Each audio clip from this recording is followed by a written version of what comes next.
Big pass மூலிமா famous ஆனவர் தான் பாலாஜி முருகதாஸ். பாலாஜி முருகதாஸ் இப்போ ரீசெண்டாக ஒரு போஸ்ட் ஒன்று ஷேர் பண்ணியிருக்கிறாரு. அந்த போஸ்ட்டில் அவருக்கு லாஸ்ட் மந்த்தே திருமணம் ஆகிருச்சு. அண்ட் இதை நான் உங்ககிட்ட சொல்லாமல் விட்டதுக்கு சாரி அப்படின்னு சொல்லி மென்ஷன் பண்ணி போட்டிருக்காரு. அண்ட் அந்த போஸ்ட்டில் அவருக்கு யார் கூட திருமணம் ஆகியிருக்கு அப்படின்ற மாதிரி கொஷின் ரைஸ் ஆகிற மாதிரியும் இருக்குது. அண்ட் அவர் அந்த பொண்ணோட ஃபேஸை ஹைட் பண்ணி போட்டிருக்காரு.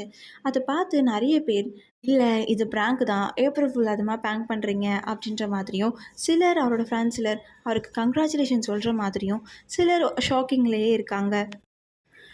பாலாஜி பிக் பாஸ் வீட்டில் இருக்கும்போது ஷிவானி கூட க்ளோஸாக இருந்ததால் அவர் ஷிவானியை லவ் பண்ணுறாரு அப்படின்ற மாதிரி டாக்ஸும் வந்துட்டு இருந்துச்சு. அண்ட் அதுக்கு அழைத்த மாதிரி அவரும் ஷிவானியோட பர்த்டே ஃபங்க்ஷன்ஸ் அட்டன் பண்ணுறது, அவங்களோட ஃபேமிலி ஃபங்க்ஷன்ஸ் அட்டன் பண்ணுறது, இந்த மாதிரி போயிட்டு வந்துட்டு இருந்தார். அண்ட் இதுக்கு 2 பேருமே விளக்கம் கொடுத்துட்டாங்க. நாங்கள் 2 பேருமே ஃப்ரெண்ட்ஸ் தான், எங்களுக்குள்ளே எதுவுமே கிடையாது அப்படின்ற மாதிரி விளக்கமாக கொடுத்துருக்காங்க.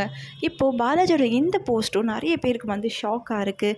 அண்ட் இதை பார்த்து அவங்களோட ஃபேன்ஸ் சிலர் இது கண்டிப்பாக ஐஸ்வர்யா மேனனாக தான் இருக்கும் அப்படின்ற மாதிரியும் சொல்கிறாங்க. பாலாஜியோட இந்த போஸ்ட்டை பற்றி நீங்கள் என்ன நினைக்கிறீங்க? நீங்கள் கூட மறக்காமல் கமெண்ட் செக்ஷனில் கமெண்ட் பண்ணுங்கள். அண்ட் இந்த மாதிரி சினிமா அப்டேட்ஸ்க்கு ஸ்பெஷல் சினிமாவை சப்ஸ்கிரைப் பண்ணுங்கள்.